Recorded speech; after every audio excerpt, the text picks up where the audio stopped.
పాములు పట్టేవాడు పాము కాడికే చచ్చిపోయినట్లు అపేరల్స్ అంటే బట్టల వ్యాపారంలో మనల్ని మించినోళ్ళు లేరు అని ఇన్ని రోజులు విర్రవిగిన బంగ్లాదేశ్ బట్టల వ్యాపారం మూతపడడం కారణంగా చచ్చిపోనుంది. ఇండియాకు బుద్ధి చెప్తా అన్న యూనిస్ ఇండియా తయారు చేసే యార్న్ అంటే దారాలను చూసి భయపడుతున్నాడు. ఈ ఆర్టికల్ చూడండి. బంగ్లాదేశ్ టెక్స్టైల్ మిల్స్ యొక్క అసోసియేషన్ ఫిబ్రవరి 1 నుండి తమ యొక్క మిల్స్ ను షట్ డౌన్ చేస్తాము అని మొహమ్మద్ యూనిస్ తాత్కాలిక ప్రభుత్వానికి వార్నింగ్ ఇచ్చింది. ఈ మిల్ ఓనర్స్ యొక్క సమస్య ఏంటి అంటే బంగ్లాదేశ్ లో కాటన్ దారాలు తయారు చేయడానికి ఎన్నో లోకల్ మిల్స్ ఉన్నాయి. బట్ ఇండియాలో చాలా అంటే చాలా తక్కువ ధరలో మంచి క్వాలిటీ దారాలు తయారవుతాయి. వెస్ట్ బెంగాల్ నుండి కేవలం 2 రోజుల్లో బంగ్లాదేశ్ కు మనం దీన్ని ఎక్స్పోర్ట్ చేస్తాం.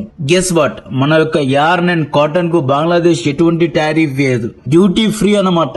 మనం ఇండియాలో కేజీ కాటన్ యార్న్ 100 రూపాయలకు తయారు చేస్తే బంగ్లాదేశ్ లో ఉన్న లోకల్ మిల్స్ 120 రూపాయలకు తయారు చేస్తారు. ఎందుకంటే ఇండియా దగ్గర ఉన్న టెక్నాలజీ బంగ్లాదేశ్ దగ్గర లేదు కాబట్టి. అండ్ ఇండియన్ దారాల యొక్క క్వాలిటీ టాప్ నాచ్ లో ఉంటుంది. Bangladesh 78% Indian cotton yarn duty free అంటే ఎటువంటి టారిఫ్ లేకుండా ఇంపోర్ట్ చేసుకుంటుంది. దీని వల్ల లోకల్ మిల్స్ కు 12,000 కోట్ల టాకా లాస్ అన్నమాట. మన ఇండియన్ యార్న్ కారణంగా దాదాపు 10 లక్షల మంది బంగ్లాదేశీలకు జీతాలు ఇవ్వడం లేదు. ఇప్పుడు ఈ గార్మెంట్ మిల్ ఓనర్స్ ఏమంటున్నారు అంటే 10 లక్షల మంది మీ ఆఫీస్ బయట వచ్చి ధర్నా చేస్తాము అంటున్నారు.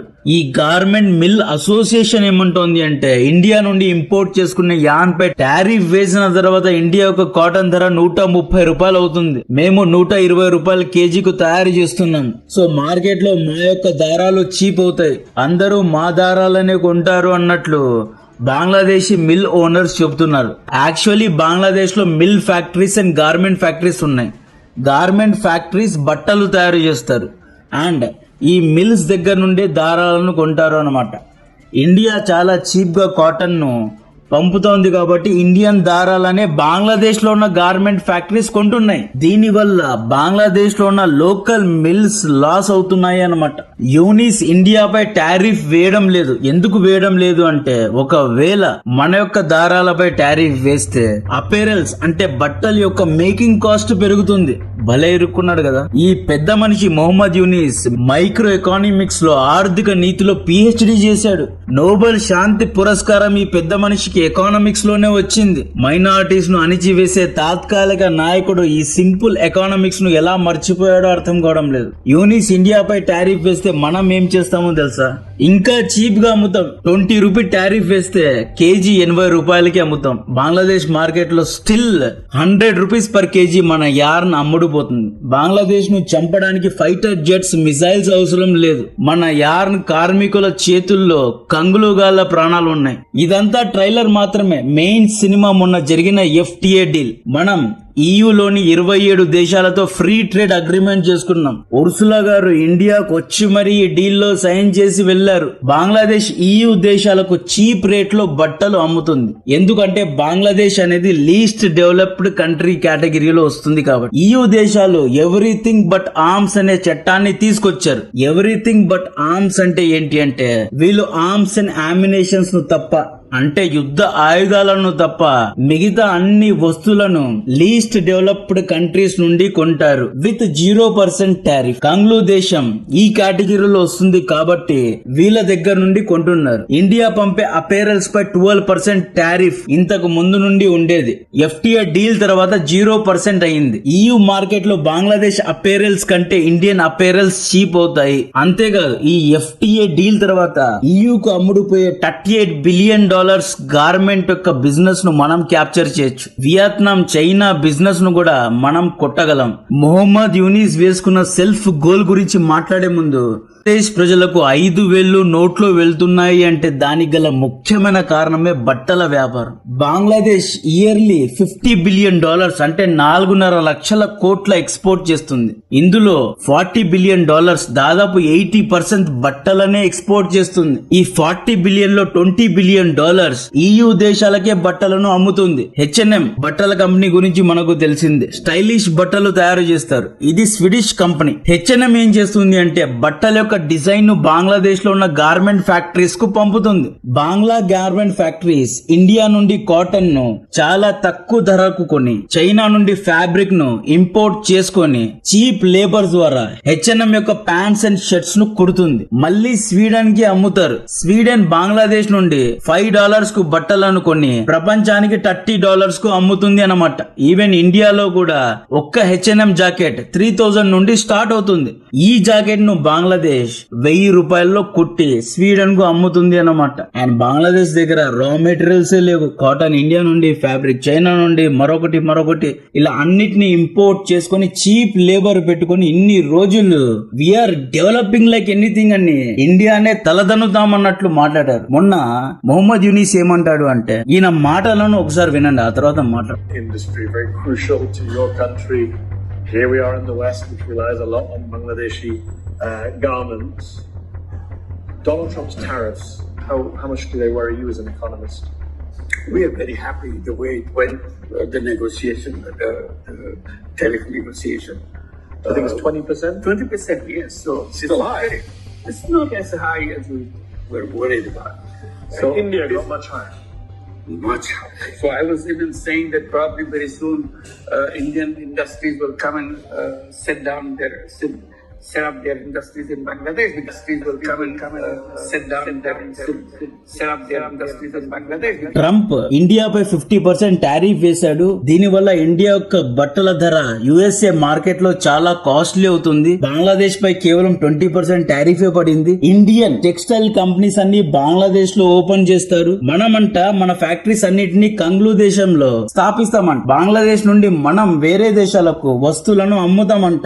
ఇది ఈయన విజన్. ఇప్పుడు ఏమైంది? అడుక్కు తినే పరిస్థితి. గార్మెంట్ మిల్స్ అన్ని మొహమ్మద్ యూనిస్ ను బహిష్కరించాయి. బంగ్లాదేశ్ లీస్ట్ డెవలప్డ్ కంట్రీ కాబట్టి EU దేశాల్లో టారిఫ్ వేరు, 0% టారిఫ్. ఇండియా కనుక సేమ్ H&M జాకెట్ తయారు చేసి స్వీడన్ కు అమ్మితే మనపై 12% టారిఫ్ పడేది. ఇప్పుడు FTA డీల్ తర్వాత మనపై కేవలం 0% టారిఫ్ పడుతుంది. మనం ఈజీగా స్వీడన్ దేశానికి చెందిన H&M, స్పెయిన్ దేశానికి చెందిన జారా యొక్క అపేరల్స్ ను తయారు చేసి బంగ్లాదేశ్ వ్యాపారంపై దాదాపు $20 బిలియన్ వరకు వ్యాపారంపై గండివే. Why is Bangladesh able to export $30 billion worth of textiles and India is such a small player? Because Bangladesh, being a least developed country, LDC, had zero duty access and they were able to capture $30 billion out of the $250 billion market of European Union in textiles alone. Now we see before our eyes a potential to grow from 7 billion to at least 30, 35, 40 billion. Very quickly, being an area of strength. Bangladesh లో అసమానతను తగ్గిస్తా అని చెప్పి Hindu minorities పై దాడి చేసిన Mohammed Younis ఆర్థిక నీతిని తీర్చిదిద్దడంలో utter flop అయ్యాడు. బంగ్లాదేశ్ లో 30 నుండి 40% మిల్స్ కు 70% విద్యుత్తును అదాని అనబడే ఇంకొక ఇండియన్ కంపెనీ సరఫరా చేస్తోంది. ఈ పెద్ద మనుషులు చూడండి, కరెంట్ ఇండియా నుండి, కాటన్ ఇండియా నుండి, ఫ్యాబ్రిక్ ఇండియా నుండి, ఇలా అన్నిటినీ ఇండియా నుండే తీసుకుంటున్నారు. స్వాతంత్రాన్ని ఇప్పించింది కూడా ఇండియానే. అన్ని చేసిన ఇండియా పైన వీళ్ళు ఇప్పుడు తిరగబడుతున్నారు అంటే నమ్మక ద్రోహానికి పేరు ఏదైనా ఉంది అంటే అది బంగ్లాదేశ్. అదాని 16,000 మెగావాట్ల కోల్ పవర్ ప్లాంట్ ను జార్ఖండ్ లో కట్టి బంగ్లాదేశ్ కు మాత్రమే కరెంట్ ను సప్లై చేస్తున్నాడు. అదాని చాలా ఎక్కువగా చార్జ్ చేస్తున్నాడని చెప్పి యూనిస్ డిస్ప్యూట్ పెట్టుకున్నాడు. డబ్బులు కట్టలేదు అని చెప్పి అదాని ఎనర్జీ సప్లైస్ ను స్టాప్ చేసింది. అదాని ఏం చేశాడు అంటే 8 గంటల్లో 10 సార్లు పవర్ కట్ చేశాడు. ఇది కూడా ఒక స్ట్రాటజీని. పవర్ ఆన్ అయితే వీళ్ళు అన్ని మిషన్స్ ను, ప్రెస్సింగ్, మ్యానుఫ్యాక్చరింగ్ మిషన్స్ అన్నిటినీ ఆన్ చేస్తారు. సడన్ గా పవర్ కట్ అయితే మళ్ళీ ఫస్ట్ నుండి స్టార్ట్ చేయాలి. ఈ విధంగా ప్రొడక్షన్ యొక్క టైం చాలా అంటే చాలా పెరిగిపోయింది. ప్రొడక్షన్ లాసెస్ వచ్చాయి. జమాన్ ఖాన్ ఒక మిల్క్ డైరెక్టర్ ఏమంటాడు అంటే frequent load shedding is damaging around 15 types of our expensive and sophisticated machinery and electrical components causing financial losses of approximately 4 lakh taka అంటే మంత్లీ 4 లక్షల టాకా కరెంట్ పోవడం కారణంగానే లాస్ అవుతున్నారంట. అండ్ వీళ్ళ దగ్గర ఉన్న సోకాల్ సోఫిస్టికేషన్ మిషనరీ అంట యూరోప్ నుండి వచ్చిందే. వీళ్ళు ఏదీ తయారు చేసుకోలేదు. ఈ మధ్యలో గన్నోన్ మెన్లు అంటే మన దురంధరులు, ఎవరో గుర్తు తెలియని వ్యక్తులు, మహానుభావులు ఏం చేశారు అంటే దాదాపు 3 బంగ్లాదేశ్ గార్మెంట్ ఫ్యాక్టరీస్ పై నిప్పంటించారు. షార్ట్ సర్క్యూట్ ద్వారా తగలడిపోయాయి. బంగ్లాదేశ్ గార్మెంట్స్ ను ఎక్స్పోర్ట్ చేసే ఎయిర్పోర్ట్ ను కూడా కొంతమంది తగలబెట్టేశారు. అన్ని విధాలుగా సామధాన దండ భేద అంటారు కదా, బంగ్లాదేశ్ కు అన్నం పెట్టే గార్మెంట్ బిజినెస్ ను తొక్కడంలో భారత్ సక్సెస్ఫుల్ అయ్యింది అనడానికి ఎటువంటి సందేహం లేదు. బంగ్లాదేశ్ లో ఉన్న 1700 టెక్స్టైల్ మిల్స్ ఏమంటున్నాయి అంటే due to frequent power cuts and due to Indian cotton దాదాపు 40% ప్రొడక్షన్ అనేది ఆగిపోయిందంట. గుడ్డిలో మెల్ల అన్నట్లు బంగ్లాదేశ్ లో గ్యాస్ ప్రైజెస్ కూడా అమాంతం పెరిగిపోయాయి. టాకా 30 నుండి టాకా 40 కు యూనిస్ గ్యాస్ ప్రైజెస్ ను కూడా పెంచాడు. ఈ విధంగా గార్మెంట్ మిల్ ఓనర్స్ ఏమంటున్నారు అంటే ఇండియా నుండి కాటన్ ను కొనడాన్ని ఆపేయండి, ఇండియా యొక్క కాటన్ పై టారిఫ్ వేయండి, మా యొక్క కరెంట్ చార్జెస్ ను తగ్గించండి, గ్యాస్ చార్జెస్ ను తగ్గించండి అన్నట్లు డిమాండ్ పెట్టారు. ఇలా చేయలేదు అంటే 10 లక్షల మంది గార్మెంట్ మిల్స్ లో పనిచేసే కార్మికులు మీ ఆఫీస్ బయట వచ్చి ధర్నా చేస్తారు, దేశం మొత్తం ప్రొటెస్ట్ జరుగుతుంది అని బెదిరించారు.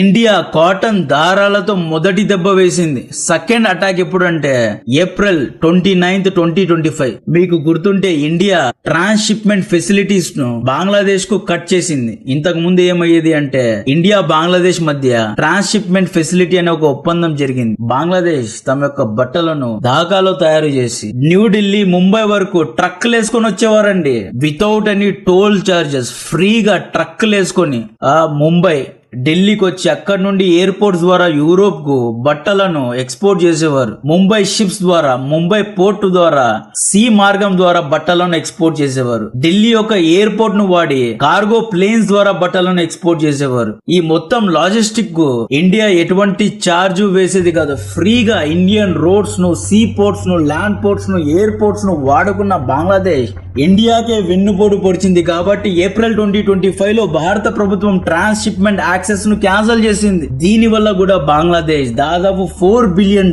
నష్టపోయింది. ఇప్పుడు ఇలా సీను చుట్టేసుకొని బంగ్లాదేశ్ బే ఆఫ్ బెంగాల్ ను చుట్టేసుకొని రెడ్ సీ, సూయజ్ కెనాల్ దారి గుండా యూరోప్ కు వస్తువులను ఎక్స్పోర్ట్ చేయాలి. ఇక ఆఖరి దెబ్బ ఏంటి అంటే మనం FTA డీల్ చేసుకున్నాం. 12% ఉన్న టారిఫ్ ను 0% కు తగ్గించుకున్నాం. అన్ని వైపుల నుండి వీళ్లకు భారంగా మారిపోయాం. మాంత్రికుడి ప్రాణాలు చిలకలో ఉన్నట్లు ఒకవేళ రేపు బంగ్లాదేశ్ లో జమాతే ఇస్లామీ గెలిచినా కూడా స్టిల్ మన దగ్గర కార్డ్స్ ఉన్నాయి. బంగ్లాదేశ్ యొక్క 80% ఎక్స్పోర్ట్స్ ను కంట్రోల్ చేసే శక్తి భారత్ దగ్గర ఉంది. సో ఈ విధంగా కాంటెంట్ నచ్చితే వీడియోను లైక్ చేయండి, ఛానల్ ను సబ్స్క్రైబ్ చేసి అందరికీ షేర్ చేయండి.